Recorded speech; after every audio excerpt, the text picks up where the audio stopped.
ونصلي على رسوله الكريم أما بعد فأعوذ بالله من الشيطان الرجيم بسم الله الرحمن الرحيم محمد رسول الله والذين معه أشداء على الكفار رحماء بينهم تراهم ركعا سجدا إلى آخر الآية صدق الله مولانا العظيم وقال رسول الله صلى الله عليه وسلم لا تزال طائفة من أمتي ظاهرين على الحق أو كما قال عليه الصلاة والسلام ঐতিহ্যবাহী জামিয়া মাদানিয়া বারিদারা কর্তৃক আয়োজিত আজকের বক্তৃতা সেমিনারের সম্মানিত সভাপতি ও সুদক্ষ পরিচালক এবং নেতারক সম্মানিত বিচারক মণ্ডলী এবং আমার সামনে উপবিষ্ট বাংলার দূরদূরান্ত থেকে আগত গ্রামীণ বিভাগ ছাত্র ভাইরা সকলকে জানাই অন্তরস্থল থেকে আন্তরিক শুভেচ্ছা ও অভিনন্দন।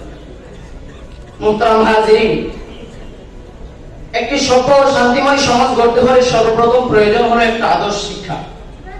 যেই আদর্শ শিক্ষা মানুষদেরকে দেখাবে অন্ধকার থেকে আলোর পথ, ধ্বংসের অতকম্পর থেকে টেনে এনে তুলে দেবে সফলতার রাজপথে। তাই তো মহানবী সাল্লাল্লাহু আলাইহি ওয়াসাল্লাম আসহাবে সুফফা প্রতিষ্ঠার মাধ্যমে গড়ে ধরা আরব সমাজকে ঐশী জ্ঞানের আলোয় আলোকিত করে বিশ্ববাসীর সামনে আদর্শের মডেল পেশ করেছেন। আর তার মাধ্যমে সূচনা হয় মা আলিমি ওয়া আসহাবের বাস্তব চিত্র তথা কওমি মাদ্রাসা। মুহতারাম হাজিরিন, এই কওমি মাদ্রাসাগুলো নিয়মতান্ত্রিক প্রতিষ্ঠান গড়ে ওঠে উমাইয়া শাসন আমল থেকে এবং সর্বশেষ 1857 খ্রিস্টাব্দে ইংরেজ খেলাও আন্দোলনের জন্য সিপাহী বিপ্লব নামক গণঅভ্যুত্থানের ব্যর্থতার পরে যখন মুসলমানদের হাত থেকে ইংরেজ বিরিয়ারা ভারতবর্ষের শাসন ক্ষমতাকে ছিনিয়ে নেন, তখন মুসলমানদের উপর নেমে আসে জুলুম, অত্যাচার, নির্যাতন আর নিপীড়নের স্টিমরা। নির্বিচার নির্বিকারে চলতে থাকে মুসলিম নিধন আর গণহত্যা, গাছে গাছে জ্বলতে থাকে আলেম আমাদের লাশ। এমন এক করুণ পরিস্থিতিতে মহানবী সাল্লাল্লাহু আলাইহি ওয়াসাল্লামের ইলহামী নির্দেশে আল্লামা কাসেম নানুতুবি রাহমাতুল্লাহি আলাইহি 1863 খ্রিস্টাব্দের 30 মে দারুল উলুম দেওবন্দের ভিত্তি স্থাপন করেন, যার সূর্য সন্তানরা নিজেদের জীবনকে বাজি রেখে জাতিকে উপহার দিয়েছিল ইংরেজ আধিপত্য মুক্ত এক স্বাধীন ভূখণ্ড। প্রিয় উপস্থিতি, সমাজ সংস্কারের ক্ষেত্রে কওমি মাদ্রাসাগুলোর অবদান অপরিসীম, অস্বীকার্য। কেননা এখান থেকে প্রত্যেকটি ছাত্রকে এমন ভাবে গড়ে দেওয়া হয় যারা শুধুমাত্র এক একটি সমাজ নয়, এক একটি থানা নয়, এক একটি জেলা নয়, বরং এক একটি রাষ্ট্রকে কোরআন হাদিসের আলোকে সাজিয়ে তুলতে সক্ষম। লক্ষ্য করুন, দরস তাদরিসের ময়দানে শাইখুল হাদিস আল্লামা আব্দুল হক রাহমাতুল্লাহি আলাইহি, শাইখুল হাদিস কাজী মুহতাসিম বিল্লাহ রাহমাতুল্লাহি আলাইহি, আল্লামা হাফিজ হুজুর রাহমাতুল্লাহি আলাইহি ও বাংলার মাদানী আল্লামা হোসেন কাসেমী রাহমাতুল্লাহি আলাইহি সহ শত শত ওলামায়ে কেরাম যার জ্বলন্ত প্রমাণ।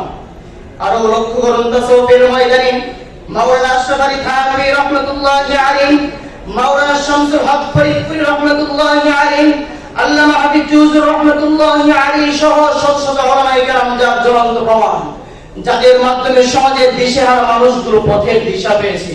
মুহতারাম হাজিরিন, লক্ষ্য করুন, সিয়াসতের ময়দানে 1818 সালে ফরাইজি আন্দোলন, 1857 খ্রিস্টাব্দে ইংরেজ খেলাও আন্দোলন, 1916 সালে রেশমিওয়াল আন্দোলন, 1919 সালে খেলাফত আন্দোলন এবং এরই ধারাবাহিকতায় সর্বশেষ জমিয়ত উলামায়ে হিন্দ প্রতিষ্ঠায় কওমি মাদ্রাসাগুলোর অবদান অপরিসীম। চেয়ে দেখুন, দাওয়াত তাবলীগের ময়দানে শাইখুল হাদিস জাকারিয়া রাহমাতুল্লাহি আলাইহি, মাওলানা ইলিয়াস রাহমাতুল্লাহি আলাইহি, মাওলানা আহমদ লাট সাহেব, মাওলানা জুবায়ের সাহেব সহ হাজার হাজার ওলামায়ে কেরাম যার জ্বলন্ত প্রমাণ, যাদের মাধ্যমে সমাজের বড় বড় অপরাধীরা তাদের অপরাধমূলক কর্মকাণ্ডকে পরিহার করে সহজ সরল পথ তথা ইসলামের দিশা পেয়েছে।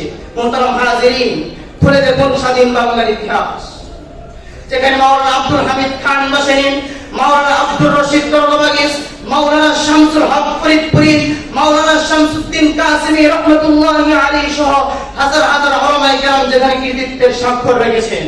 মোট কথা, শিক্ষা, দীক্ষা, নীতি, নৈতিকতা, সাহিত্য, সাংবাদিকতা, রাজনৈতিক, অর্থনৈতিক সহ সমাজের প্রত্যেকটি উন্নয়নের ক্ষেত্রে কওমি মাদ্রাসার অবদান অপরিসীম। তাই তো অধ্যাপক লর্ড মিল্টন বলেন, no institute or society has contributed to reform the society more than কওমি মাদ্রাসা।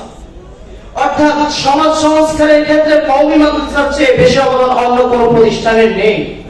প্রিয় উপস্থিতি, প্রক্ষান্তরে আমরা যদি যদি ব্রিটিশ বাবুদের তৈরি জাগতিক শিক্ষার দিকে লক্ষ্য করি তাহলে দেখতে পাই তারা আমাদের উপহার দিয়েছে খোদার দুশমন, নবীর দুশমন, নাস্তিক, ব্রাদার ও অসংখ্য মন্তব্যী মানুষদেরকে, যারা একটি আদর্শ সমাজকে ধ্বংসের দিকে ঠেলে দিচ্ছে।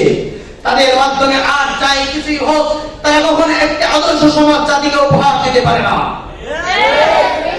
মুহতারাম হাজিরিন, এই কওমি মাদ্রাসাগুলো হলো সেই কওমি মাদ্রাসা যেই মাদ্রাসাগুলো জাতিকে উপহার দিয়েছে আল্লামা আহমদ শফী সাহেবের মতো এক মহামানসিকের। এই কওমি মাদ্রাসাগুলো হলো সেই কওমি মাদ্রাসা যেই মাদ্রাসাগুলো জাতিকে উপহার দিয়েছেন আল্লামা জুনায়েদ বাবুলগনির মতো এক সিপাহ সালারকে। এই কওমি মাদ্রাসাগুলো হলো সেই কওমি মাদ্রাসা যেই মাদ্রাসাগুলো জাতিকে উপহার দিয়েছেন রাহবারে মিল্লাত, কায়েদ জমিয়াত আল্লামা নূর হোসেন কাসেমী রাহমাতুল্লাহি আলাইহির মতো এক মহামানসিকে। মুহতারাম হাজিরিন, তাই তো ডক্টর আরাফাত পাশা বলেন, খায়রুল মুসলিহিন মিনকুম মান জাহাদা লিতাহকিক উসওয়াতি রাসূলিল্লাহ সাল্লাল্লাহু আলাইহি ওয়াসাল্লাম। অর্থাৎ যারা রাসূলের আদর্শকে বাস্তবায়নের ক্ষেত্রে কাজ করে যাচ্ছেন তারাই হলো প্রকৃত সমাজ সংস্কারক। প্রিয় উপস্থিতি, অত্যন্ত দুঃখ আর পরিতাপের সাথে বলতে হয়, কওমি মাদ্রাসাগুলোর এত অপরিসীম অবদান থাকা সত্ত্বেও এক শ্রেণীর ইসলাম বিদ্বেষী পশ্চিমাদের দালালরা এদেশের কওমি মাদ্রাসাগুলো ধ্বংসের পায়তারা করছে। তারা জাতীয় সংসদে দাঁড়িয়ে বলেন এই কওমি মাদ্রাসাগুলোকে বিদেশ বৃক্ষ, এখান থেকে জঙ্গি তৈরি করা হয়। তারা আরো বলেন এই কওমি মাদ্রাসাগুলো নাকি ব্যাঙের ছাতার ন্যায় গজে উঠেছে। তাদেরকে আমি পরিষ্কার ভাষায় জানিয়ে দিতে চাই, যতদিন এই ভূখণ্ডে কওমি হারামে বেঁচে থাকবে, যতদিন এই ভূখণ্ডের আসমানে আল্লাহু আকবারের ধ্বনিত সূর্য উদিত হবে, আবার আল্লাহু আকবারের ধ্বনিত সূর্য অস্তমিত যাবে, ততদিন পর্যন্ত এই ভূখণ্ড থেকে কওমি মাদ্রাসাগুলো নিশ্চিহ্ন করতে পারবে না। মুহতারাম হাজিরিন, পরিশেষে কবির কণ্ঠে কণ্ঠ মিলিয়ে বলতে চাই, যতদিন রবে পদ্মা, মেঘনা, যমুনা, গৌরী বহমান, ততদিন রবে কওমি মাদ্রাসার কীর্তি অম্লান। নাসরুম মিনাল্লাহি ওয়া ফাতহুন করিব।